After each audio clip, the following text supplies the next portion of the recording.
noite, estamos voltando com mais um episódio da nossa série Constituição em Foco. Hoje nós vamos tratar do histórico da divisão de poderes nas constituições brasileiras. Bom, o Estado é extremamente necessário para que a sociedade tenha a possibilidade de se organizar politicamente. Nesse sentido, é importante a gente entender de onde surge esse conceito e essa estrutura de Estado, né? A gente precisa entender essa origem. E aí, nesse sentido, a gente precisa pensar que existem duas linhas de raciocínio que tentam explicar essa origem da ideia do conceito de Estado. Ou ele surge de forma originária, e aí essa ideia defende que o Estado vai surgir exatamente da necessidade da sociedade de se organizar e de poder construir ideias de forma politicamente ajustada, ou ele vai surgir de forma secundária. E aí, no formato secundário, é a ideia de que o Estado surge a partir de outros Estados pré-existentes, pequenos Estados, nesse caso não seria o Estado-nação, mas outros pequenos Estados pré-existentes que se dissolvem e aí vão dar origem a esse Estado como um todo. No entanto, existem diversas correntes, de pensamentos que tentam explicar, diversas correntes filosóficas que tentam explicar essa formação do Estado. Entre elas, a mais aceita é a teoria contratualista, que vai explicar a ideia de Estado exatamente a partir de um contrato social.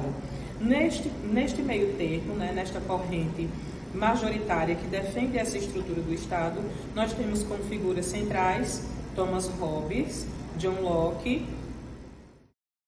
As bases iniciais para a separação dos poderes surgiram ainda na Grécia Antiga, quando filósofos como Aristóteles já idealizavam uma divisão de competências. Essas ideias, com o avanço do tempo, ganharam ainda mais força. Durante o período moderno, entre o século XVII e o século XVIII, pensadores como John Locke e Montesquieu formularam um estudo quanto à separação dos três poderes.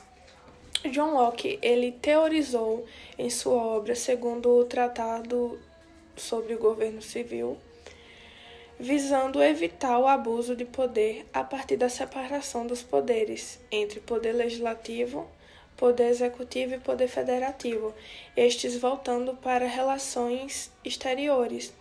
Já Montesquieu, ele se inspirou na teoria formulada por John Locke, aperfeiçoou-a e criou o modelo que conhecemos hoje, separando os poderes em legislativo, com a função típica de criar as leis, o executivo, que se encarrega de administrar o território, e o judiciário, que julga a partir das leis criadas. Os estudos de Montesquieu se baseiam também na tentativa de evitar o nepotismo e a alta concentração de poderes nas mãos de um único indivíduo. Agora vamos estudar um pouco mais sobre o histórico de divisão de poderes nas constituições brasileiras. Vale lembrar que são 7 constituições e em cada uma dessas 7 nós tivemos algumas atuações diferentes quanto a essa divisão, principalmente no que tange à atuação do Poder Executivo, que muitas vezes se sobressaiu em relação aos outros dois poderes, Judiciário e Legislativo.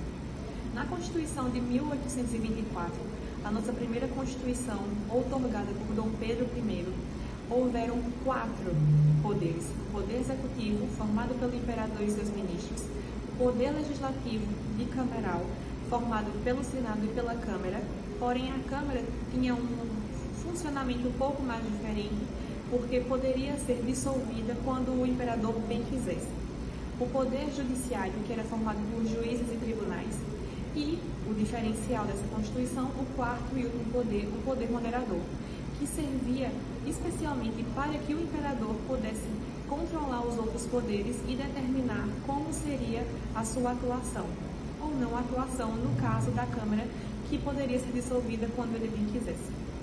A nossa segunda Constituição e a primeira republicana, a Constituição de 1891, nós temos a primeira que também foi promulgada. Ela traz a divisão clássica de poderes, com poder legislativo, poder executivo e poder judiciário.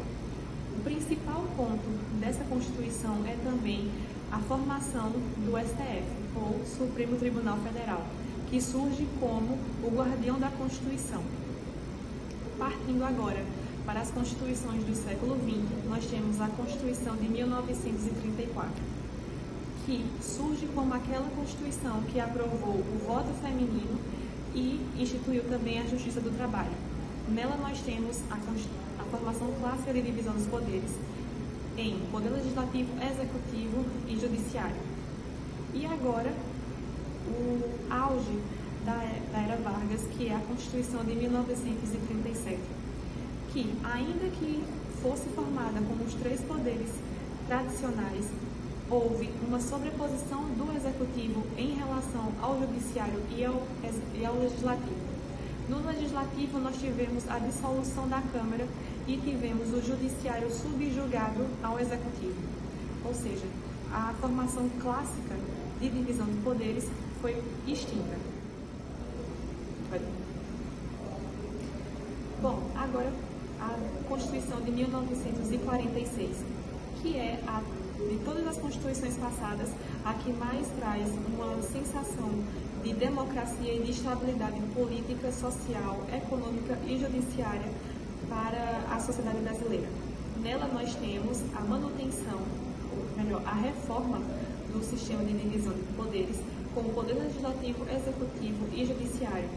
Continua-se o STF e o Executivo passa a respeitar os outros dois poderes e o sistema de pesos e contrapesos continua a funcionar como a teoria clássica de Montesquieu planejava que ele funcionasse. Então, entramos no período de ditadura militar, com a Constituição de 1967 e o ato institucional que reformulou para a Constituição de 1969 com uma emenda constitucional. Vale lembrar que a Constituição de 1969 não é exatamente por muitos doutrinadores considerada como uma nova Constituição, mas sim apenas como sendo uma melhoria da Constituição de 1967. Dentro dessas duas, nós temos atos institucionais que sobrepuseram o Executivo em relação a todos os outros poderes e causaram um período de terror para a sociedade brasileira, não havendo nenhum tipo de harmonia e de estabilidade social. E de forma muito revolucionária, nós temos a Constituição Cidadã, ou a de 1988, que é a nossa atual Constituição. A nova e reformada forma como a Constituição trouxe para a sociedade voltou com os parâmetros tradicionais de Poder Executivo, Judiciário e Legislativo. O STF, ou Supremo Tribunal Federal, volta a integrar o cenário do Judiciário como sendo não apenas o guardião da Constituição, mas também aquele que é o responsável por fazer o controle de constitucionalidade. E assim, com essa Constituição e a tradicional divisão dos poderes, com o sistema de pesos e contrapesos, é possível estabelecer novamente a harmonia e o controle dentro da sociedade de forma adequada e judicialmente legal. É isso, pessoal. Ficamos por aqui com o episódio de hoje e até o próximo.